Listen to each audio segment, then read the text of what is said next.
Buenas tardes, mis amados hermanos. Dios les bendiga. Bienvenidos a la casa del Señor. Si se pueden poner de pie, por favor, vamos a leer la palabra de Dios.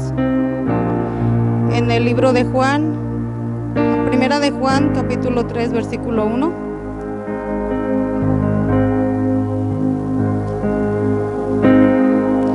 Y la palabra de Dios se lee honrando al Padre, al Hijo y al Espíritu Santo.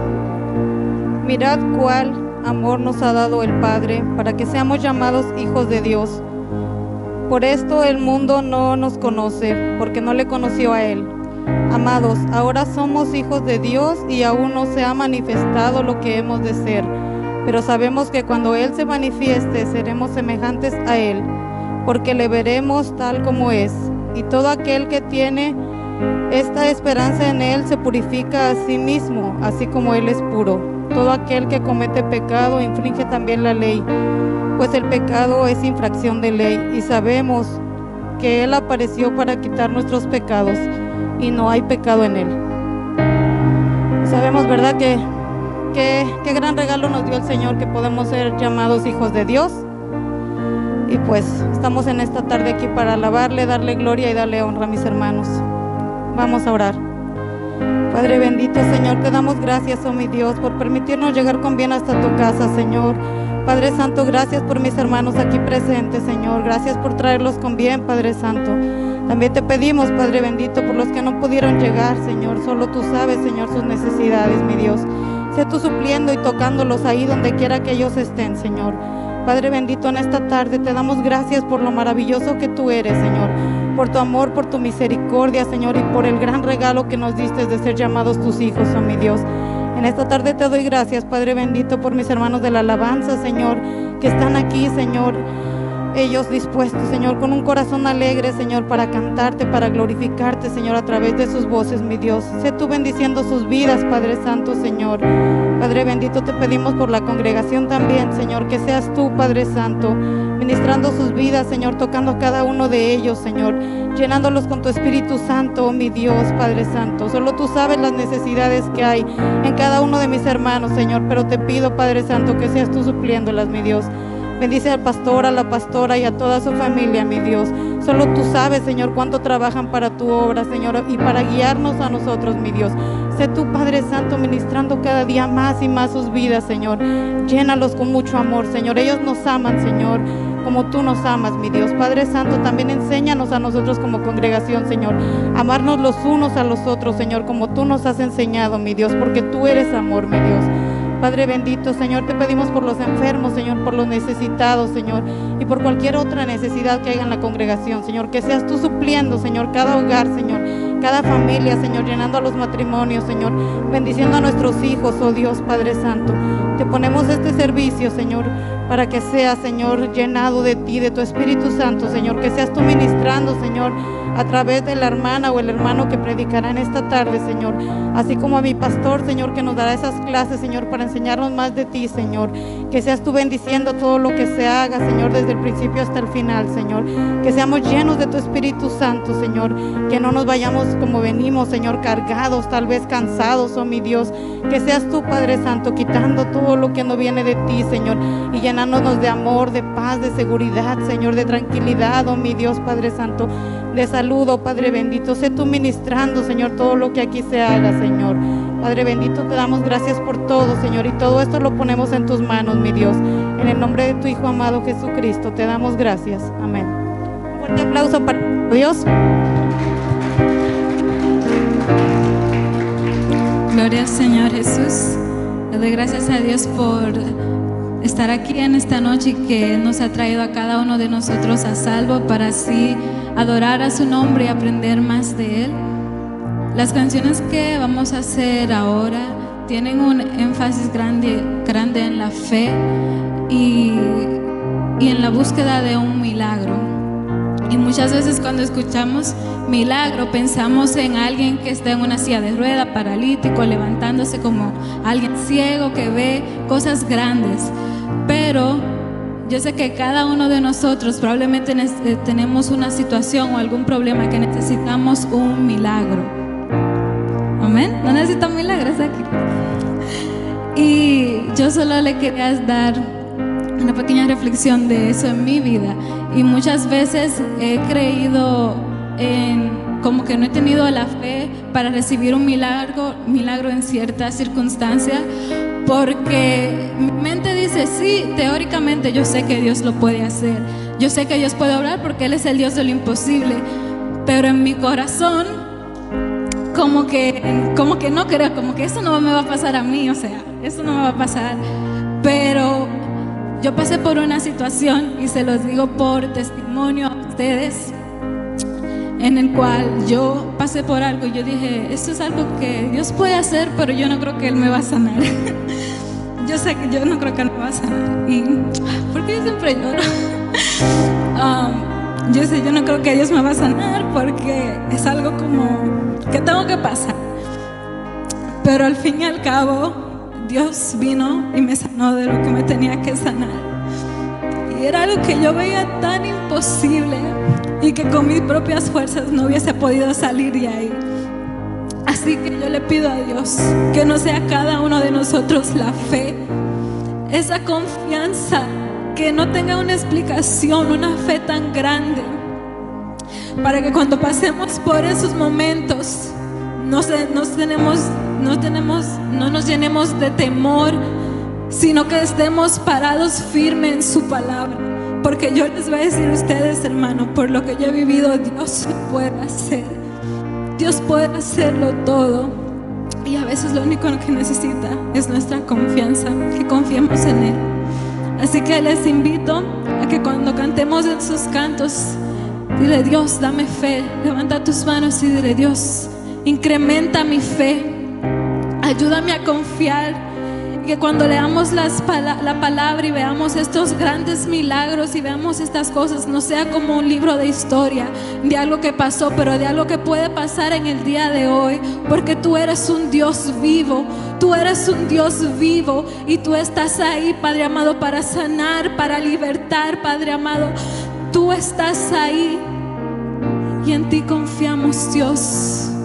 En ti confiamos, Jesús. Dile: Dios, yo confío en ti. Yo confío en tus promesas. Yo confío en tu propósito, Padre amado. Tu propósito se va a cumplir en mi vida. Yo confío en ti, Jesús. Yo confío en ti, Dios. Si tan solo tocar el borde de su mano, si tan solo pudiera ver su rostro, si tan solo pudiera tocar sus manos, libre sería. Yo sé, si tan solo tocar el borde de su manto, si tan solo pudiera oír su voz, si tan solo pudiera acercarme a Él, libre sería. Yo sé, porque delante de ti solo soy alguien que necesita un toque del Maestro para ser libre.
cueste. Tu presencia vale mucho más. Solo quiero estar contigo una y otra y otra y otra vez. No importa todo lo que cueste. Tu presencia vale mucho más. Solo quiero estar contigo una y otra y otra y otra vez. Gloria a Jesús. Padre, te damos gracias en esta tarde por la bendición que tenemos de bendecir tu nombre. Gracias, Padre, porque tu presencia es real. Ponemos cualquier necesidad en tus manos, Señor. Todo cansancio, pedimos fortaleza. Padre, todo agotamiento, fortalece, bendice. Cualquier necesidad la ponemos en tu mano. Pido que tú inundes cada corazón, cada vida de tu paz, que sobrepasa todo entendimiento. Gracias nuevamente por la remanente que hizo el tiempo para estar acá y bendecir tu nombre. Bendice a cada uno. Los que no pudieron llegar por diferentes razones, salud, trabajo, cualquiera que sea la circunstancia, bendecimos sus vidas, que tú seas con ellos y les bendigas y les permitas pronto estar congregándose también. Gracias en el nombre de Jesús, amén. Puede tomar su asiento. Nos gozamos de ver a cada uno de ustedes. Espero disfrutó su día de descanso, ¿verdad? Creo que la mayoría, pero da gusto de ver a cada uno. Vamos a recibir nuestros diezmos y ofrendas. Dios ha sido bueno, amén. Vamos a orar. Padre, te damos gracias en esta tarde por el privilegio, la bendición que tenemos de adorarte por medio de nuestras alabanzas y también nuestros diezmos y ofrendas. Bendice a cada hermano que fielmente da. Gracias por su compromiso, ese pacto que han hecho contigo. Cualquier necesidad pedimos de que tú la suplas y tú obres en el nombre de Jesús, amén.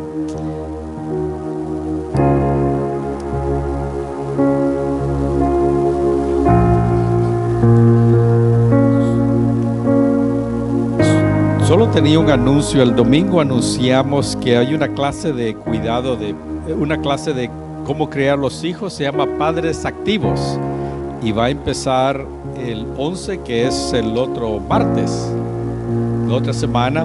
Creo que si usted tiene niños pequeños puede participar. Va a ser aquí de las 6 a las 7:20. Así es que le dimos un volante, un flyer a todos los padres. Si usted conoce a alguien que le gustaría participar, está abierto a la comunidad, amén. El hermano Ángel Rodríguez, él es un copastor de una iglesia aquí en el área y trabaja para el departamento de Kent County, el departamento de salud de Kent County. Y él va a venir a dar esa clase acá y va a compartir con nosotros. Él colabora mucho con Hope Link y siempre está dispuesto a ayudar a las iglesias de la comunidad, así es que le animamos, amén. Vamos a pasar a nuestras clases en este día. Nuestro hermano, ¿quién va? ¿Usted va? O nuestro hermano, Kelly, You Are Great. Kelly va a venir a enseñar la clase de adultos y de ahí los demás vamos a participar en nuestras clases, amén. Dios los bendiga y gracias por su apoyo.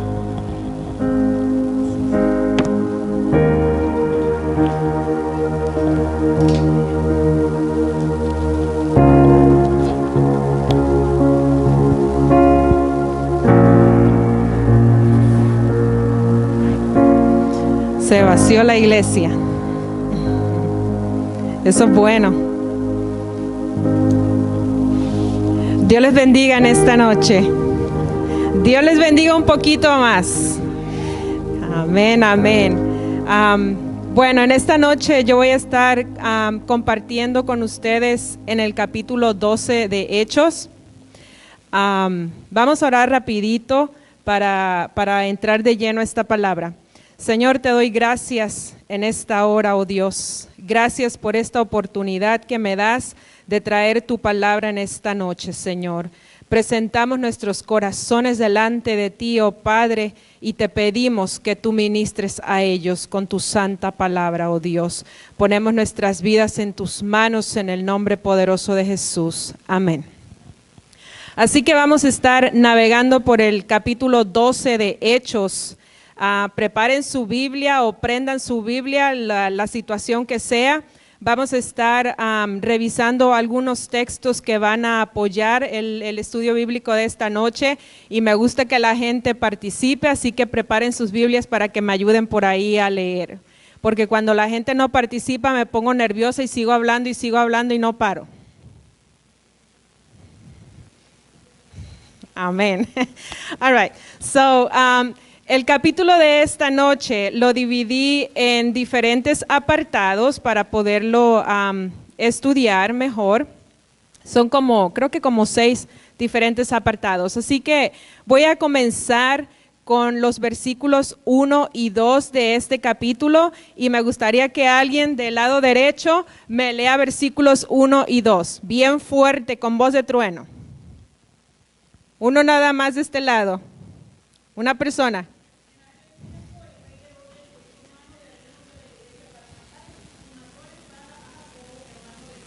Gracias. Ok.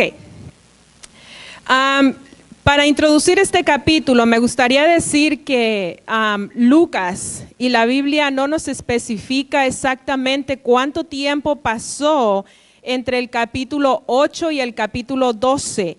En el capítulo 8 es donde se narra la muerte del primer mártir de la iglesia primitiva, que era Esteban. Gracias. No sabemos exactamente cuánto tiempo ha pasado. Lucas, hasta este momento, desde el capítulo 9 en adelante, había estado narrando historias de éxito, de cómo el evangelio se había esparcido a grandes proporciones por diferentes regiones. Narró con detalle la conversión de Saulo de Tarso, la salvación de Cornelio y los de su casa, así como el éxito del evangelio entre los gentiles. Pero ahora en el capítulo 12, Lucas habla de la oposición directa de Satanás contra los apóstoles de Jesús, en particular 2 de ellos.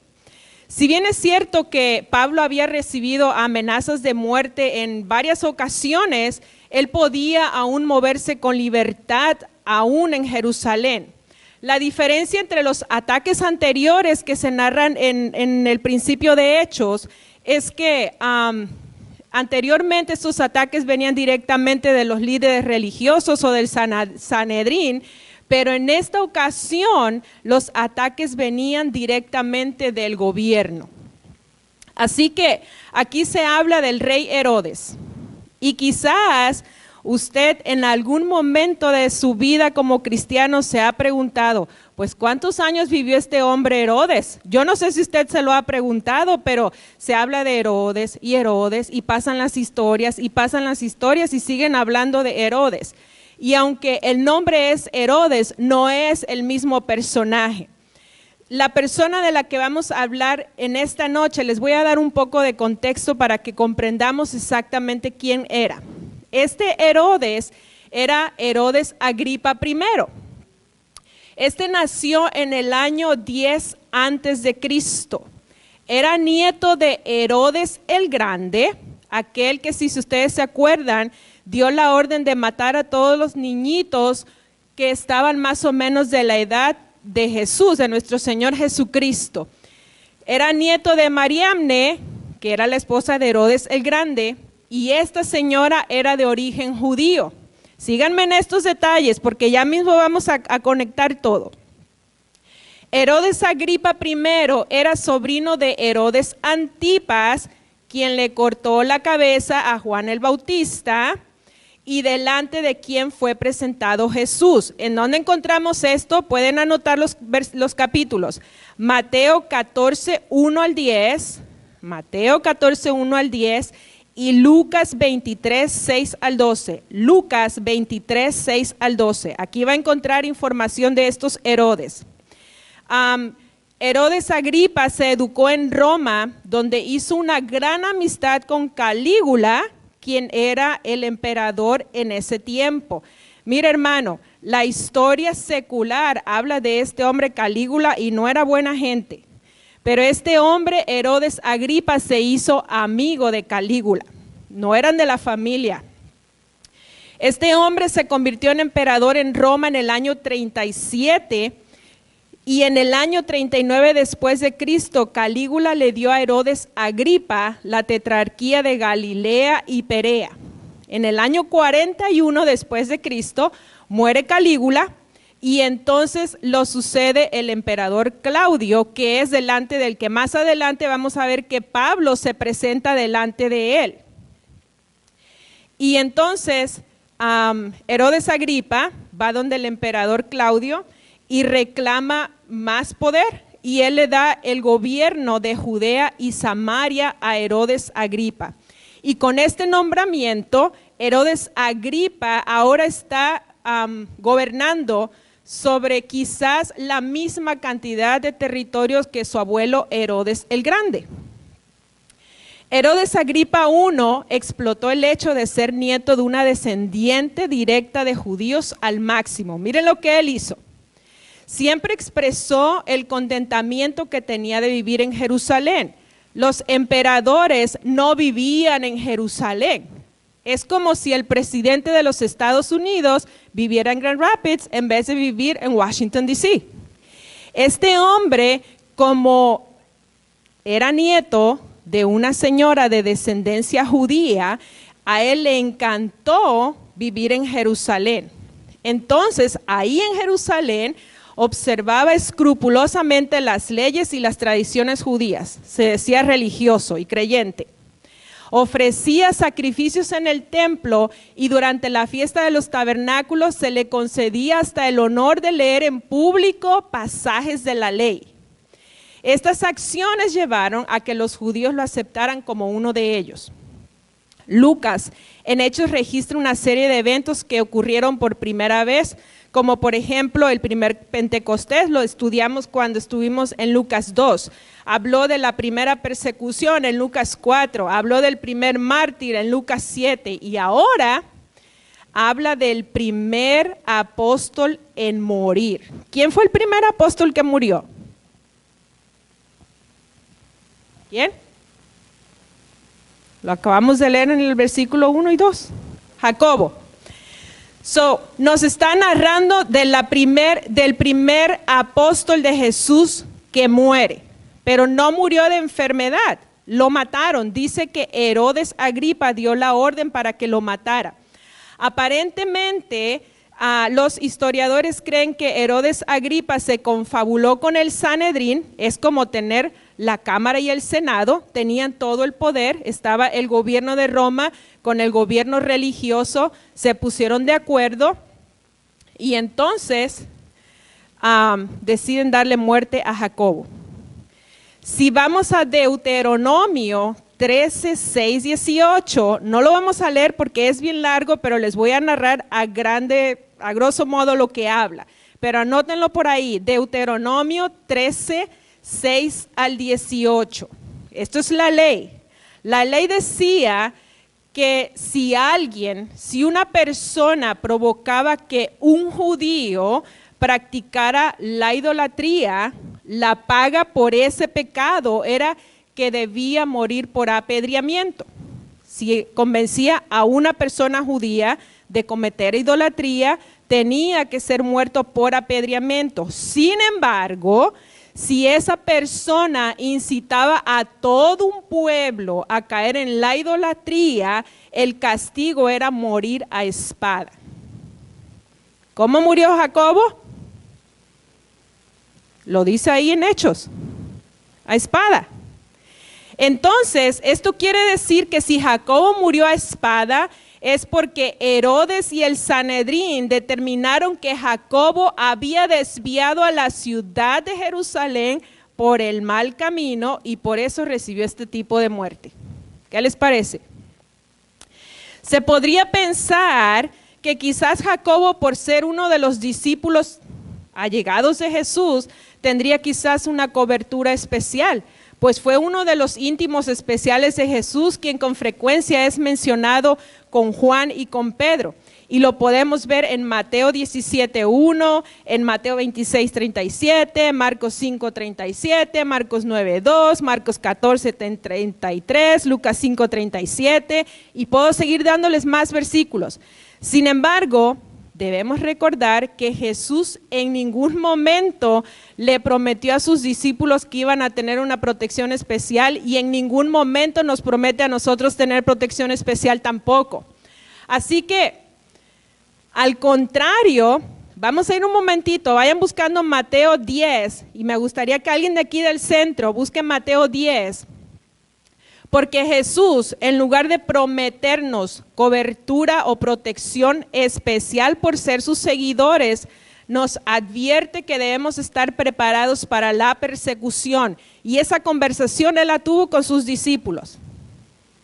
¿Ya alguien encontró Mateo 10, 17 y 18? De aquí del centro. Me gusta que escucho las Biblias. Dale, Ruth, te veo que estás lista.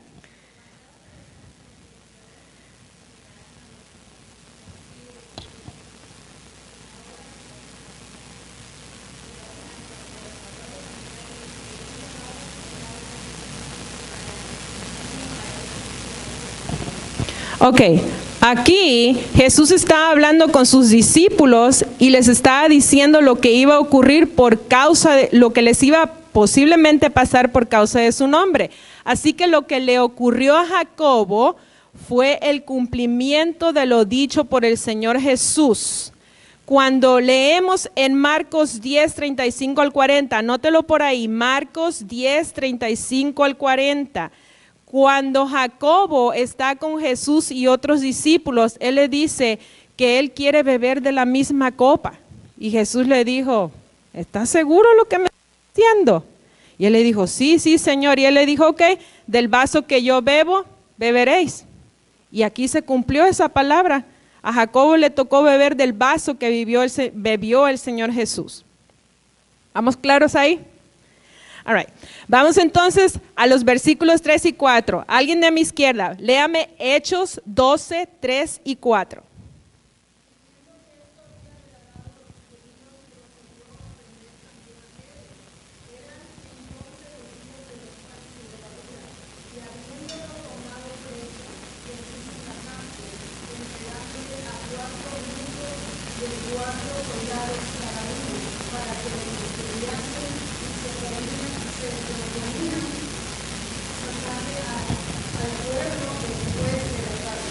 Ok, aquí la cosa se empieza a poner buena. Lucas, como escritor, le empieza a poner un poquito de sal, un poquito de pimienta a la historia para sazonarla un poquito. Herodes Agripa se sentía bien envalentonado porque acababa de dar muerte a Jacobo y vio que eso le gustó a los judíos y dijo, ajá, a ellos les gustó, pues entonces les voy a dar un regalo mayor. Les voy a dar un regalo mayor que me van a poner en lo más alto. Y se le ocurrió que podía darle muerte al líder y vocero de los 12 apóstoles, que era ¿quién? Pedro. Ya Jacobo ya lo había matado, ya había ordenado su muerte junto con el concilio. Ahora se le ocurrió la idea que para congraciarse más con el pueblo, pues entonces también le quería dar cuello a Pedro.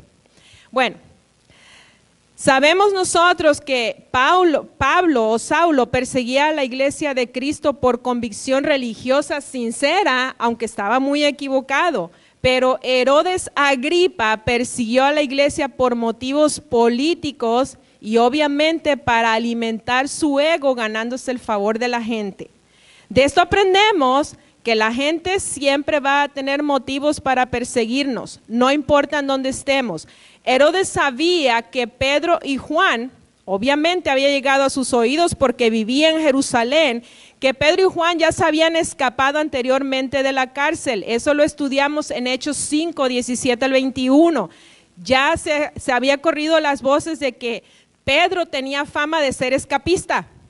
Entonces, por esta razón es que decide ponerlo bajo vigilancia máxima. Aquí nos dice que él asignó a 4 como a 4 escuadrones de soldados, cada uno de 4. Eso eran 16 personas que fueron asignadas para custodiar a Pedro en la cárcel. Ahora, quiero decir que en el gobierno, en el Imperio Romano, estar en la cárcel no era un castigo. ¿Qué? Sí, no era un castigo, era el lugar donde ellos esperaban para después recibir el castigo. Entonces, Pedro lo tenían custodiado en ese lugar. Además, no solamente Pedro era famoso por ser un escapista, pero por tener poderes sobrenaturales. ¿Se acuerdan que leímos que con la sombra de Pedro se sanaban los enfermos y todo eso, verdad? Él tenía una fama de ser Don Pedro, ¿ok?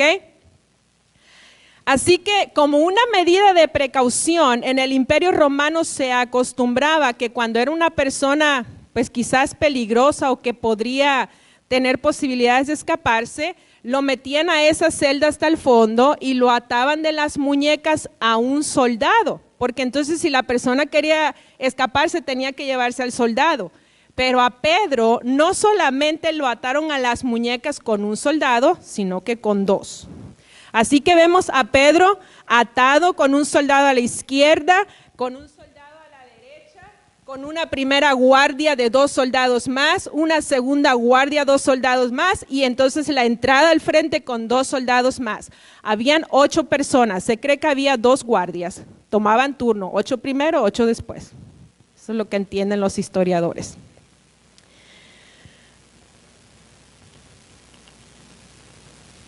Entonces, si Pedro hacía el menor intento de escaparse, los primeros que iban a gritar eran los que estaban con él en la celda.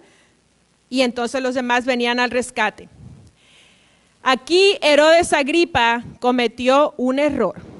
Tenía a Pedro atado de las manos con 2 personas más. Pero él no contaba que había una iglesia que creía y que actuaba en el poder de la oración. Mientras Pedro está ahí, la iglesia no se está lamentando, la iglesia está orando sin cesar, fervorosamente, lo describe más adelante. Así que no importa las pruebas que estemos atravesando, mientras haya una iglesia que ora y clama a Dios, podemos estar seguros que las fuerzas del maligno no prevalecerán contra nosotros. Más adelante, Dios le demostró a Herodes Agripa que todo su poderío era insignificante con el poder de nuestro Dios. Vamos a seguir a Hechos 12:5, en donde vemos la iglesia que ora por Pedro. Vamos a una escena diferente que nos describe Lucas. Hechos 12:5, déjame ver aquí, acá a la izquierda, alguien, Hechos 12:5.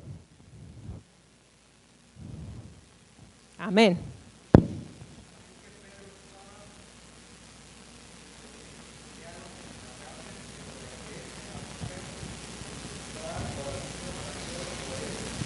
Amén. Y prepárense que aquí les voy a dar una clase de gramática. Fíjense que Lucas utiliza una oración simple. Él dice, así que Pedro estaba custodiado en la cárcel. Oración simple, tiene un artículo, tiene un verbo, tiene un predicado, tiene un sujeto, pero después, en el versículo 5, él convierte esa oración simple en una oración compuesta adversativa. ¿Qué? Una oración compuesta adversativa cuando se le agrega la conjunción de coordinación, pero, esa palabra pero es una conjunción, implica que a pesar de la realidad y de lo que estaban experimentando, la iglesia comprendió que había alguien más poderoso a quien podían apelar en ese momento. Tenían la convicción de que Él, el Señor, era el único que podía cambiar las circunstancias. En esta situación, Herodes tenía a sus 16 soldados, al Sanedrín de su lado y a varios judíos que simpatizaban con sus acciones. Sin embargo, la iglesia tenía el poder de la oración y al Todopoderoso de su lado. Y el resultado de la batalla se vería muy pronto. Vamos a ir a Hechos 12, 6 a 11, que es donde viene la parte central de lo que nos está narrando Lucas en esta noche. Déjenme ver, por acá en el medio, Lucas 12, 6 al 11. ¿Alguien de aquí del medio? 6 al 11, de la hermana Irma.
Hasta ahí.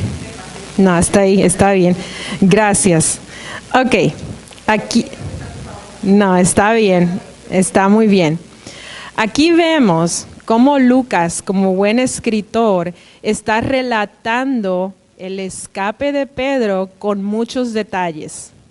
Es como si cada palabra hubiese sido cuidadosamente escogida con la intención de realzar el efecto de los múltiples milagros que estaban ocurriendo durante ese evento.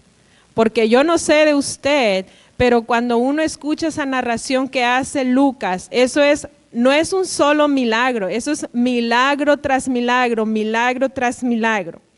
Lucas no se enfoca ni en los soldados porque no nos habla si los soldados están dormidos, qué están haciendo los soldados. No sabemos nada de los soldados, sabemos que estaban ahí y más adelante sabemos que ellos cuentan que se quedaron dormidos, pero Lucas no se enfoca tanto en ellos y tampoco se enfoca en Herodes, no nos habla tanto de Herodes. sino que el enfoque principal de esta narración es Pedro y en la actitud que tenía en la víspera de su juicio y muerte. Hermanos, lo que le esperaba a Pedro al próximo día, según Herodes y el Sanedrín, era muerte. Eso era lo que le esperaba. ¿Y qué es lo que hacía Pedro? Pedro sabía, de verdad que Pedro sabía que él iba a morir al próximo día. ¿Y qué estaba haciendo Pedro? Tratando de ver por dónde escapar. ¿Qué hacía? Ninguna, estaba dormido. Ni cantaba ni oraba. El que cantaba y oraba era Pablo y Silas, estaban ahí cantando y orando. Pero mientras Pedro dormía, ¿qué estaba ocurriendo? La iglesia hacía oraciones por él. Así que si Pedro dormía, sugiere que Pedro tenía plena confianza y fe en Dios, o quizás es que al igual que Pablo, para él vivir era Cristo y el morir era ganancia. Quizás él ya había comprendido eso completamente. La pregunta es, ¿qué hacemos nosotros cuando estamos pasando por pruebas y dificultades que nos roban hasta el respirar o que nos tienen al borde de la desesperación? Ángela lo decía hace rato, realmente llegamos a pensar que esto sí que es imposible para Dios. Esta vez, esto sí es demasiado grande, yo no creo que Dios pueda hacer esto. Yo no creo que el Señor me vaya a rescatar esta vez. Cuando la situación estaba realmente crítica, cuando la iglesia clamaba, pero quizás en lo profundo de su corazón la iglesia sabía que ya no iban a volver a ver a Pedro, Dios intervino. Me encanta porque Lucas en el versículo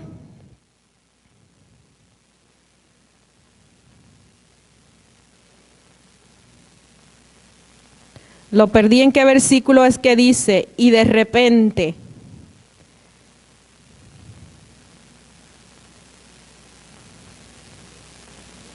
Lo perdí.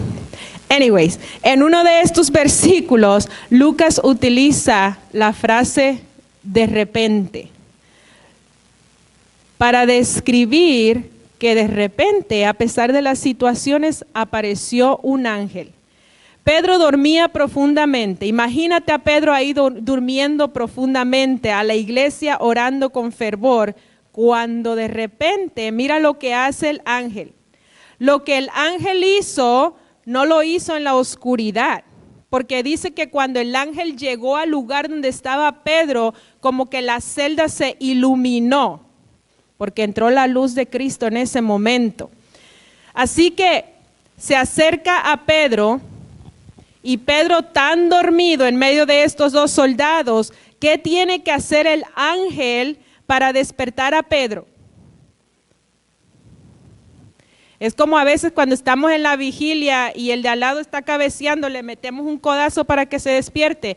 Dice que el ángel tocó el costado de Pedro.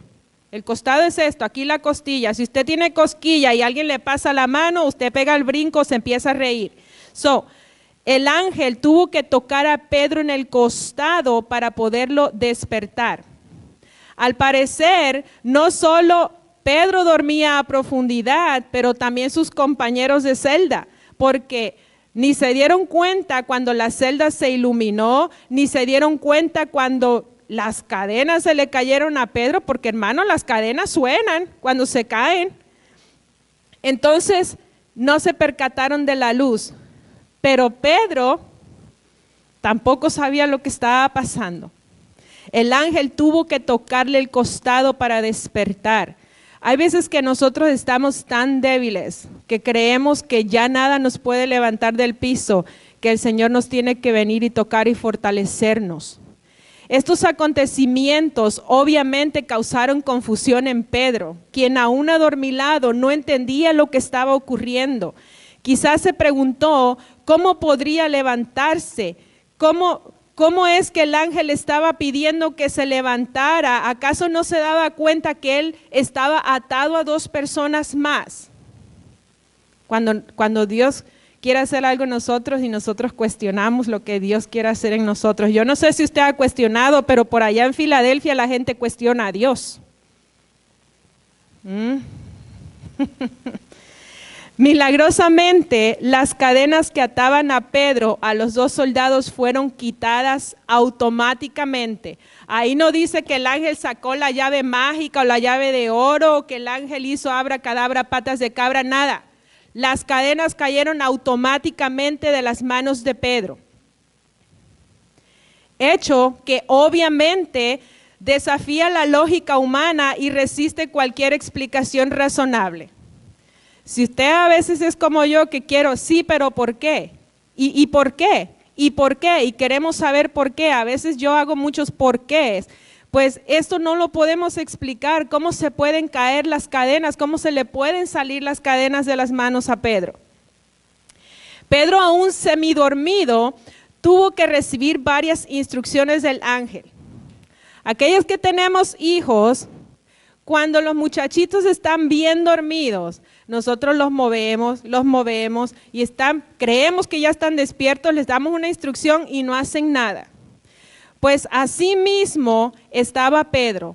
Pedro estaba tan profundamente dormido que el ángel le tuvo que dar instrucciones poco a poco de lo que tenía que hacer.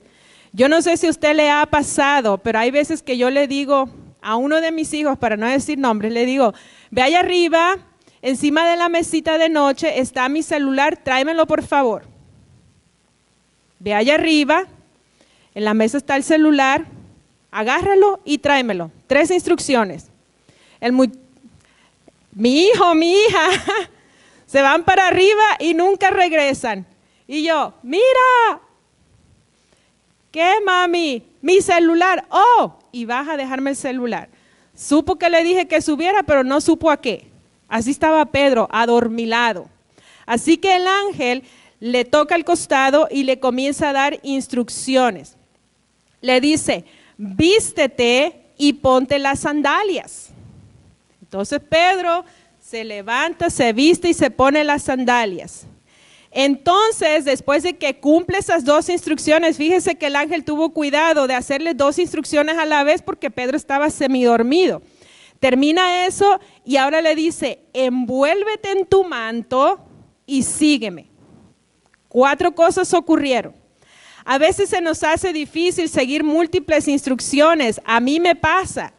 Si yo no anoto lo que quiero hacer, si tengo 20 cosas que hacer en el día y no están anotadas, se me olvidan 18. De verdad. Pedro no estaba seguro si lo que estaba sucediendo era una visión o era realidad. Él estaba tan confundido que no entendía, pero sabía que estaba siendo testigo de un milagro, de un gran milagro, si es que eso era lo que realmente estaba ocurriendo frente a él. Pedro vio cómo todos los soldados dormían y cómo las puertas se abrían automáticamente para que él y el ángel pasaran. Lucas nos narra con detalle que Pedro y el ángel pasaron la primera, la segunda guardia y que luego llegaron a la puerta de hierro que llevaba a la ciudad. Sabemos que Herodes había asignado 16 guardias para vigilar a Pedro porque lo leímos anteriormente. Así que posiblemente 8 personas estaban durmiendo mientras 8 estaban velando. 2 estaban atados con Pedro, 2 en la primera guardia, 2 en la segunda y 2 en la entrada de la puerta de hierro. Según el ángel se presentó de repente, así mismo desapareció. Cuando entendió que Pedro ya estaba despierto, cuando entendió que Pedro de ahí podía seguir solo, el ángel se desapareció de repente. Ya el trabajo del ángel había terminado. El ángel tuvo que irse para que Pedro volviera en sí. Esta parte donde dice que Pedro volvió en sí es la misma frase utilizada en los evangelios cuando dice que el hijo pródigo volvió en sí. Imagínense en qué estado estaba Pedro, que tuvo que volver en sí, que dijo, ¡oh! esto fue real, esto no fue una visión, no estoy adentro de la cárcel más nada, estoy afuera. Cayó en sí. Pedro comprendió ahí entonces que su misión no había terminado, sino al contrario, entendió que una nueva fase para predicar el evangelio más allá de Jerusalén había comenzado esa madrugada. Nótese que Lucas cambia la narración de tercera persona, o sea, Lucas contándonos lo que pasa, la cambia a primera persona, porque en el versículo 11, en el versículo 11 dice, entonces Pedro volviendo en sí dijo, ahí ya Lucas deja de narrar para citar textualmente las palabras que dijo Pedro. Ahora sé con toda seguridad que el Señor ha enviado a su ángel y me ha rescatado. Y Pedro sigue hablando. Esto implica que esas fueron las palabras exactas dichas por Pedro, lo que nos hace pensar que Pedro y Lucas en algún momento más adelante se sentaron, se tomaron un cafecito y Pedro le platicó con lujos de detalle lo que había ocurrido esa noche cuando el ángel lo ayudó a escapar. Porque de otra manera Lucas no hubiese tenido esos detalles tan precisos de lo que hasta lo que Pedro dijo. Así que Lucas, aquí en Hechos lo podemos tomar como una fuente primaria de información, porque lo agarró directito de la mata, del que la vivió.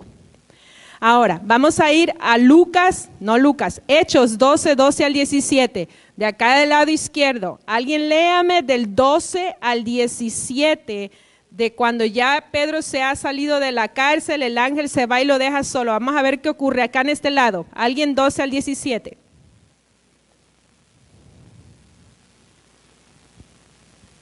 Dale, hermana Nancy. Oh. Sorry.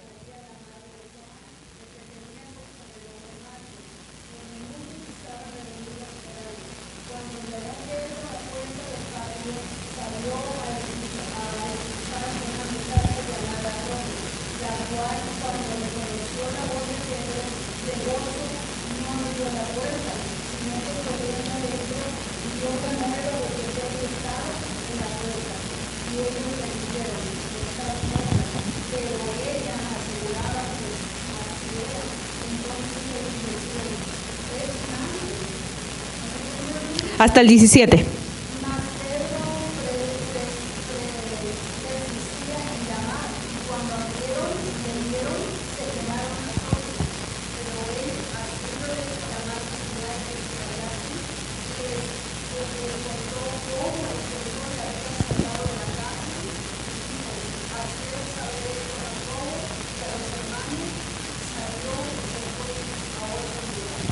Gracias. Ok, Pedro vuelve en sí y cuando volvió en sí sabía exactamente a dónde tenía que dirigirse. Muchas veces cuando nosotros volvemos en sí, cuando nos hemos ensuciado, cuando no hemos hecho lo que Dios ha dicho que hagamos y volvemos en sí, sabemos exactamente a dónde tenemos que ir, sabemos en dónde lo dejamos, ¿cierto o no? Así que Pedro vuelve en sí y sabía exactamente a qué lugar ir. Así que comienza a dirigirse hacia ese lugar. Pedro sabía que los creyentes se reunían en ese lugar y que ahí era que él debería ir. Así que va a la casa de María. Y tenía la convicción de que obviamente ellos tenían que estar orando por él. Eso había vigilia segura hasta las 6 de la mañana, orando por él. Y entonces, como él sabía que ellos estaban orando, él quiso ir personalmente para testificarles de que Dios había respondido a sus plegarias. Pedro ahí en persona no mandó a nadie, dijo yo voy a ir y ellos van a ver que el Señor les acaba de responder sus plegarias. Pedro se dirige a la casa de María, quien se puede deducir. Síganme aquí porque mire que mi esposo y yo estábamos aquí indagando de quién era esta María y que de dónde salió, porque la Biblia no nos habla mucho de esta María. No es María la madre de Jesús, ¿ok? Esta María Posiblemente hay dos opciones, o era hermana o era cuñada de Bernabé, porque si vamos a Colosenses 4:10, vamos a buscarlo rapidito. Colosenses 4:10. Vemos lo que Pablo nos narra en Colosenses 4:10 y ahí es donde se pueden hacer ciertas conexiones y averiguar un poquito de quién era esta señora María. Colosenses 4:10. Si alguien lo encuentra, por favor, bien fuerte, léamelo.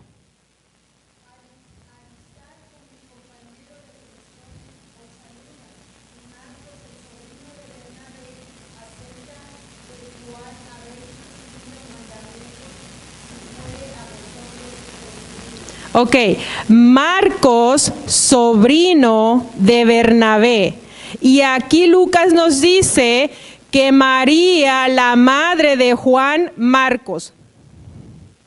Y si Marcos era ¿cómo se dice? No sobrino, sí, era sobrino de Bernabé, Bernabé es tío de Marco. Así que solamente hay dos relaciones que puede haber entre María y Bernabé.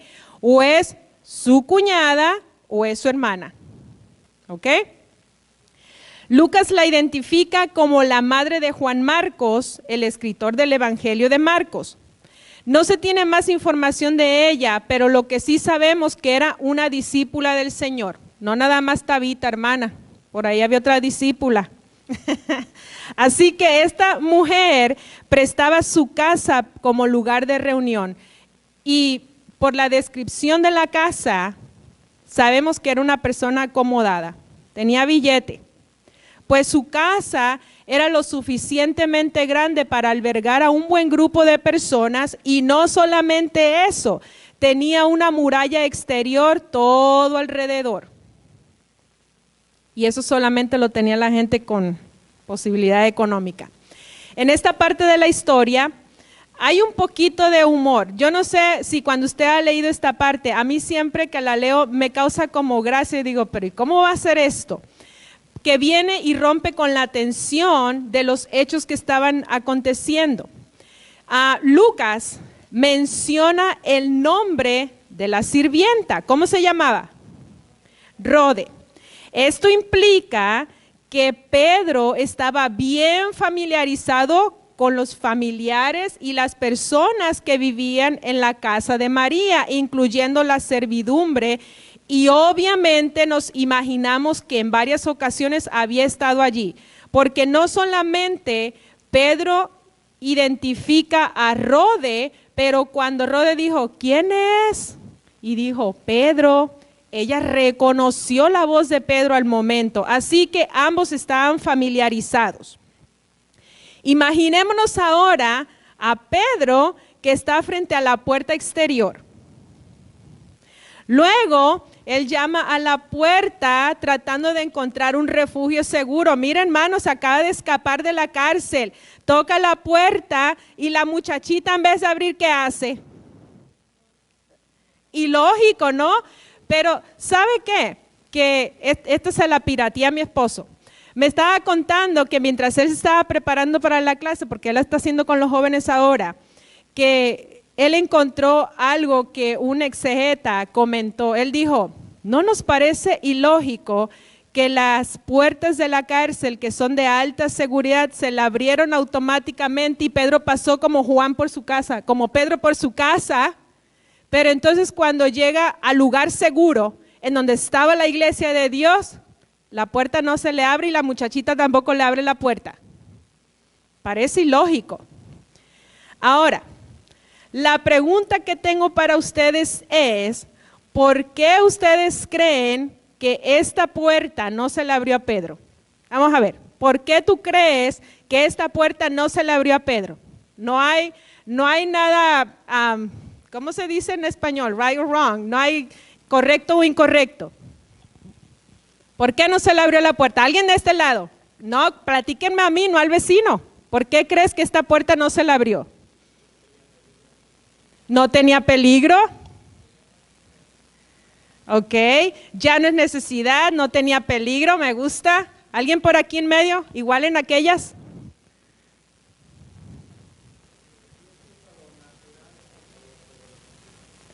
Amén, me gusta. Por este lado, hermana María, dígala. La emoción. Bueno, todo eso está correcto. Yo lo que creo, esto soy yo y usted no tiene que comprar esta idea, no lo dice la Biblia, esto soy yo solamente imaginándome todo el escenario y todo lo que estaba ocurriendo. Yo creo que, ¿mande? Exacto. Yo lo que creo fue que Dios quiso revelar los milagros que estaban ocurriendo de manera gradual, poco a poco, porque imagínense que esta muchacha abre la puerta y Pedro se les presenta ahí de sopetón, a 2 o 3 les hubiera dado por lo menos un soponcio o algo al verlo ahí parado. Así que el Señor comenzó a preparar a los creyentes para que cuando Pedro se presentara, pues ya ellos habían escuchado hablar de él ahí. Rode reconoce la voz de Pedro inmediatamente, pero en lugar de abrir la puerta sale corriendo y avisarle a los demás. Nótese que la reacción de los creyentes fue no creer y tacharon a la pobre Rode de loca. Le dijeron, estás loca, mija, él está allá en la cárcel, ya mismo lo van a matar. ¿Cómo crees? ¿Cuántos de ustedes han recibido un milagro o han escuchado hablar de un milagro y han sido o han tachado a otros de locos? Mire que incluso los creyentes dijeron, no, mija, ese no es Pedro, ese es su ángel. No solamente la llaman de loca, ahora la muchacha está viendo visiones y todo. Tanto fue lo que insistió Rode en que sí era él, y Pedro continuó llamando a la puerta, que entonces dicen, a ver, pues vamos a ver si es él o no es él. La reacción de estos hermanos es completamente normal y Lucas no los está condenando por no creer en lo que ellos mismos estaban orando. Hay ocasiones en las que clamamos fervorosamente por algo y cuando el Señor nos los concede, nos quedamos como que no podemos creerlo, como que así de fácil. No, pues si estuviste clamando tanto tiempo, no fue fácil. De repente, la confusión, el temor, la tensión desaparecieron, dando lugar a la risa, el gozo, la felicidad y la gratitud al descubrir que efectivamente Dios había liberado a Pedro de una muerte segura. Era tanta la algarabía o la celebración que Pedro, mira, que me acabo de escapar, cállense la boca. Lucas lo dice, que Pedro les hizo señal así, cállense. Los manda a callar y entonces, no solo para no ser sorprendidos, sino para contarles cómo lo había liberado el Señor y para darle instrucciones. Pedro dijo, en otras palabras, por favor, sé que están emocionados, sí, gloria a Dios, pero siéntense que necesito contarles lo que me pasó y necesito darle instrucciones porque me tengo que ir de aquí. Entonces todo el mundo se calla y Pedro les empieza a contar con detalle lo que había sucedido. Luego que les hubo contado todo, les dio una instrucción. Les dijo, ahora que ya saben lo que sucedió, por favor les pido, infórmenle de estos hechos a Jacobo y a los hermanos. Y aquí fue otra parte donde yo dije, ¿qué? Pero no dice al principio que Jacobo estaba muerto. No es el mismo Jacobo. No estamos hablando del mismo Jacobo. Nótese que el Jacobo que Pedro menciona no es el hijo de Zebedeo, a quien Herodes había dado muerte en los versículos 1-2, sino Jacobo, el hermano de Jesús. Aunque Jacobo sabemos que no creyó en el ministerio de Jesús desde el principio, dice que después de la resurrección Jesús se le apareció y también estuvo presente en el aposento alto y recibió el Espíritu Santo. Después de esto, Jacobo se convirtió en un líder influyente en la iglesia de Jerusalén y llegó a ser considerado un apóstol y columna de la iglesia, aunque no era del grupo de los 12. Y vamos a encontrar, les voy a llevar algunos pasajes donde se habla de este Jacobo. Vamos a Gálatas 1:19. Alguien acá búsqueme Gálatas 1:19, lado izquierdo. Alguien del medio búsqueme Gálatas 2:9. Y alguien acá del lado derecho, búsqueme Hechos 21, 18 y 19. Gálatas 1, 19, Gálatas 2, 9 y Hechos 21, 18 al 19. Y ahí vamos a aprender un poquito de en qué se convirtió este Jacobo. 1:19.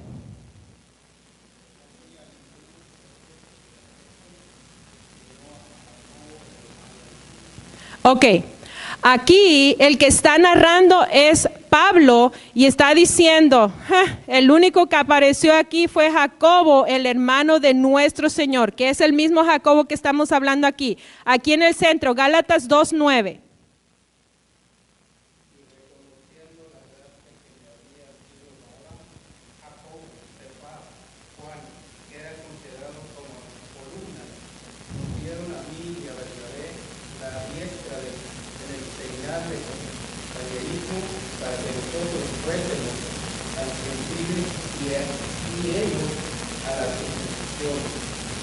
¿Cómo lo está describiendo Pablo aquí a Jacobo? ¿Como una qué? Una columna de la iglesia. Acá, Hechos 21, 18 al 19.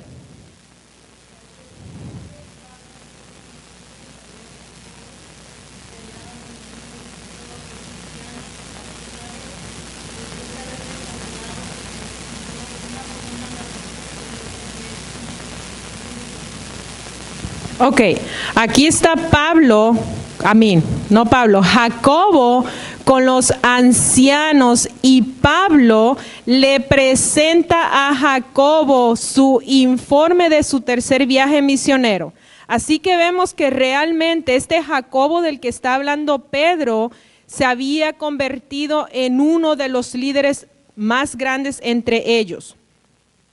Así que todas estas referencias que les acabo de dar nos sirve como de cierta manera para sustentar que podemos asumir que Pedro en ese momento cuando les dice vayan y cuéntenle esto a Jacobo y a los hermanos es porque él está nombrando a Jacobo como su sucesor.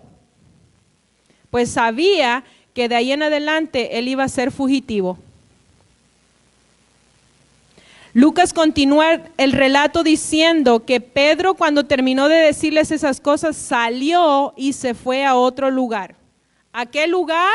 No sabemos porque Lucas omitió ese detalle, pero sí sabemos que en Jerusalén no estaba, se fue de Jerusalén. Pero también es obvio que no fue a esconderse y que tampoco dejó de predicar las buenas nuevas. Al contrario, de ahí en adelante a Pedro se le considera un misionero itinerante, es decir, que va de un lugar a otro.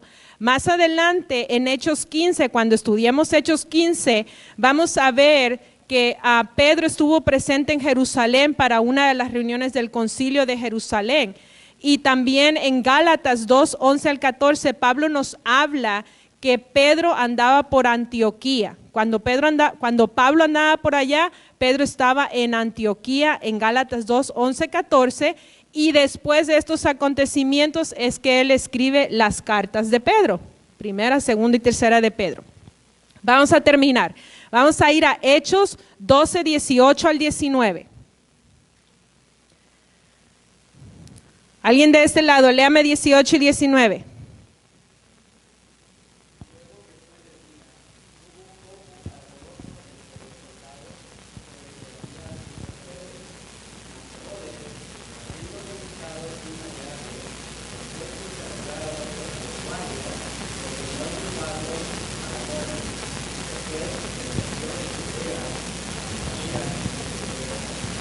Ok, ahora volvemos a la cárcel y a los acontecimientos del día siguiente. ¿Se imaginan la reacción que tuvieron esos dos pobres soldados que se supone debieran estar custodiando a Pedro cuando abrieron los ojos y Pedro no estaba? Los primeros soldados quizás estaban de lo más tranquilo, pues todo parecía normal. Las puertas estaban cerradas, no había habido nada de alboroto, nadie les advirtió nada. Así que ellos estaban tranquilos. Pero me imagino a los dos soldados cuando abren los ojos y no ven a Pedro, comienzan a dar voces preguntando que dónde estaba Pedro. Lucas dice, y me encanta esto, hubo no poco alboroto entre los soldados. Cuando dice hubo no poco, significa que eso era un relajo, eso era como meterse a un gallinero y todas las gallinas cacaraqueando, hermanos. Eso se hizo un alboroto increíble. Imagínense lo que fue para estos hombres descubrir que en lugar de participar de la ejecución y de recibir halagos por su excelente trabajo, ellos mismos se convertirían en los que iban a ser ejecutados. A estos soldados le ocurrió lo mismo que le ocurrió a Amán en la historia de Esther y Mardoqueo. El hombre construyó la horca para guindar a su enemigo y él terminó guindado ahí. Estos soldados estaban imaginando que iban a ser testigos de la ejecución de Pedro, y ahora esos 16 soldados se iban a convertir en los que iban a ser presentados frente al pueblo para ser ejecutados. Esta misma historia, con seguridad les digo, le va a ocurrir a aquellos que tramen algo contra ustedes que son hijos del Todopoderoso. Qué hermoso es saber que tenemos un Dios que pelea por nosotros y que no importando cómo luzcan las cosas, Él va a llegar a tiempo y a la hora oportuna para ponernos en alto. La noticia del escape de Pedro, hermanos, lo pusieron en Twitter, lo pusieron en Instagram, lo pusieron en Facebook, lo pusieron en YouTube, lo mandaron por mensajes de WhatsApp, por mensajes directos. Mire, se regó esto así, como pólvora. ¿Qué va a hacer? No había redes sociales, hermano, de boca en boca pasó la noticia hasta que llegó al rey Herodes. Esto nos prueba que la palabra de boca a boca sigue siendo la más efectiva. Oye, ¿no sabes que ahí en la esquina de Ivy Rest y la 52 hay una iglesia que es poderosa en Dios? Si usted se lo dice, el mensaje llega más que si usted lo lee en Instagram. Amén. Entonces, Herodes ordenó una búsqueda exhaustiva de Pedro, pero no pudieron hallarlo por ningún lado. Lucas no lo narra, pero lo más seguro es que buscaron hasta por debajo de las camas de cada habitante de Jerusalén, pero no tuvieron éxito. Cuando Herodes se vio sin su víctima principal, ordenó dar muerte a los 16 soldados que debían haberlo custodiado. Esa era la pena de los soldados por no hacer bien su trabajo. No eran los primeros soldados en ser ejecutados por algo así. Después de esos acontecimientos, Herodes Agripa abandonó Jerusalén para irse a Cesarea, donde debió haber vivido desde el principio. Allá era que debía haber vivido. En Cesarea, hermanos, sin embargo, vamos a aprender más adelante que le esperaba la justicia divina. Esto nos hace pensar que aunque a veces nos hagan la vida imposible en el lugar de trabajo, en el vecindario o donde sea, llegará el momento en que se cumplirán las palabras sabias de Santiago 4:7, y estoy segura que se lo saben de memoria. Someteos pues a Dios, resistid al diablo y huirá de vosotros. Eso fue lo que hizo Herodes. Huyó y regresó a donde pertenecía. Si nosotros recibimos, el diablo va a regresar a donde pertenece. Dios les bendiga. Amén. Si quieren ponerse de pie, estaremos entonando una adoración y únanse con nosotros.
gracias en esta hora por tu palabra, Señor. Gracias por la hermana Kelly, Señor, por su palabra, Señor. Te pedimos que seas tú, Señor, usándola, dándole más, Padre Santo bendito. Guarda a su familia, a su esposo, Señor. Que sea tu Espíritu Santo llenándolo más de tu palabra, Señor.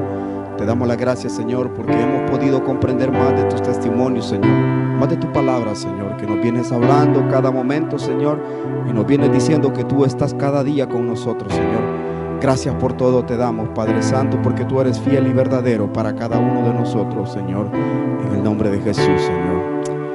Amén. Solamente quisiera darle gracias a cada uno de ustedes por sus oraciones, gracias por sus textos, por sus llamadas. Gracias al pastor, a los diáconos, a todos los líderes y a todos los hermanos que han estado pendientes por la salud de mi hermano. Gracias de parte de mi madre, de mi hermano, de toda mi familia y de mi esposa. Aunque no ha sido fácil para nosotros como familia, pero yo he pedido ver la mano de Dios en su vida. Y como yo le dije a ellos y estuvimos reunidos este fin de semana, a veces es fácil quebrarse en esos momentos difíciles cuando le dan una noticia no muy buena. Pero si yo creo en la palabra de Dios, yo tengo que fortalecerme. Y gracias a Dios, Dios me ha fortalecido en estos momentos difíciles. Y la verdad que he sentido el aprecio y el cariño de todos ustedes. Créame que a él lo asaltaron y fue atropellado. Y por misericordia de Dios él está vivo. Él recibió fractura de la pelvis, en la cara, su pierna.